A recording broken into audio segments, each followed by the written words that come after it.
नमस्कार. श्री स्वामी समर्थ. मी अर्चना आणि तुम्ही पाहत आहेत स्वामी भक्ती मराठी. मित्रांनो, उद्या आहे 22 फेब्रुवारी, वार आहे गुरुवार. तर उद्या आलेला आहे गुरुपुष्यामृत योग. तर हा दिवस अत्यंत शुभ असा मानला जातो. तर नवीन व्यवसायाची किंवा कोणत्याही शुभ कामाची सुरुवात तुम्ही या दिवसापासून करू शकता, कारण या दिवशी सुरू केलेल्या कोणत्याही कामाची सुरुवात ही चांगलीच असते. तर खूप महत्त्वाचा हा दिवस मानला जातो. तर या दिवशी माता लक्ष्मीच्या पूजेला, तसेच भगवान विष्णूंच्या पूजेला आणि आपल्या गुरूंच्या पूजेला विशेष महत्त्व असतं. त्यामुळे उद्याच्या दिवशी तुम्ही अजिबात चुकू नका माता लक्ष्मी आणि भगवान विष्णू आणि आपल्या गुरूंची सेवा करायला. तर आजच्या व्हिडिओमध्ये आपण बघणार आहोत की उद्या आपल्याला गुरुपुष्यामृत या योगावरती आपल्या घरामध्ये एक वस्तू आणायची आहे. तर ही वस्तू आणल्यामुळे आपल्या घरामध्ये माता लक्ष्मी अखंड वास करेल आणि घरातील लक्ष्मी ही स्थिर राहील. तर घरातील जी काही दरिद्रता असेल किंवा वाईट शक्ती असेल, नकारात्मकता असेल, तर यांचा नाश होईल.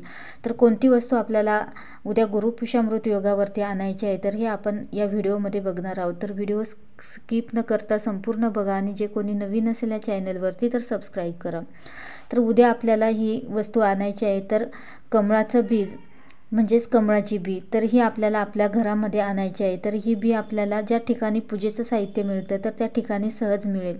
तर बघा, माता लक्ष्मीला व भगवान विष्णूंना कमळाचं फूल हे अत्यंत प्रिय आहे आणि त्यामुळे आपल्याला उद्या गुरुपुष्यामृत योगावर आणि गुरुवारही असल्यामुळे तर या अत्यंत शुभ योगावर आपल्याला ही कमळाची बी आपल्या घरामध्ये आणायची आहे. तर त्यासोबतच आपल्याला या कमळाच्या बी सोबतच आपल्या घरामध्ये माता लक्ष्मीचंही आगमन होईल.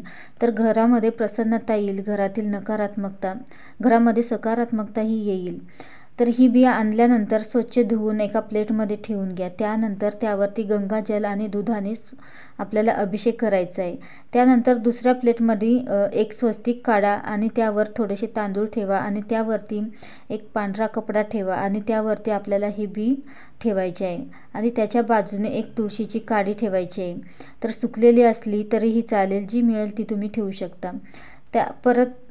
त्यानंतर त्याच्या बाजूने आपल्याला 7 अख्खे काळी मिरी ठेवायची आहे. तर यावर थोडंसं हळद कुंकू अर्पण करायचं आहे आणि धूपदीपाने आपल्याला ओवाळून घ्यायचं आहे. तर हे सर्व एकत्र आपल्याला त्या कपड्यामध्ये बांधायचे आहे. एक पोटली तयार करायची आहे आणि आपल्या उजव्या हातामध्ये हे घ्यायचं आहे आणि एक वेळा गायत्री मंत्र म्हणायचा आहे. त्यानंतर एक वेळा व्यंकटेश स्तोत्र म्हणा किंवा विष्णू सहस्रनामही तुम्ही म्हणू शकता. तर याने घरातील दरिद्रता, दुःख, संकट आणि नकारात्मकता सर्व दूर निघून जाईल.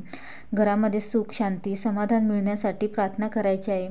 त्यानंतर ही पोटली उचलून परत तांदळाच्या प्लेटमध्ये तशीच ठेवायची आहे आणि हा उपाय आपल्याला सकाळीच करायचा आहे. उद्या सकाळीच करायचा आहे 9च्या आत. तर दिवसभर ती पोटली आपल्याला त्या तांदळावरच ठेवायची आहे आणि संध्याकाळी दिवे लागणीच्या वेळेला आपल्याला ती पोटली उचलून घ्यायची आहे आणि आपल्या मुख्य दरवाजाच्या वरती आपल्याला बांधायची आहे. तर बाहेरून बांधली तरी चालेल किंवा आतूनही बांधली तरीही चालेल. तर किंवा तुम्ही तिजोरीतही ठेवू शकता. आणि जेव्हा पौर्णिमा किंवा गुरुपुष्यामृत योग असेल तेव्हा ती काढायची आणि देवघरासमोर ठेवून एक वेळा गायत्री मंत्र आणि एक वेळा विष्णू सहस्रनाम म्हणायचं आणि परत त्याच ठिकाणी आपल्याला ती बांधायची आहे. तर ज्या घरामध्ये कमळाचं फूल किंवा माता लक्ष्मीला ज्या घरामध्ये माता लक्ष्मीला कमळाचे फूल अर्पण केले जाते किंवा कमळगट्ट्याची माळ असते आणि माता लक्ष्मीची सेवा केल्या जातात, तर त्या घरामध्ये माता लक्ष्मी कायम वास करते, स्थिर राहते. तर कमळ ही माता लक्ष्मीचं आसन आहे आणि त्यामुळे या वस्तू आपण आपल्या घरामध्ये ठेवल्यावर ती आपल्या घरामध्ये माता लक्ष्मी कायम वास करत असते.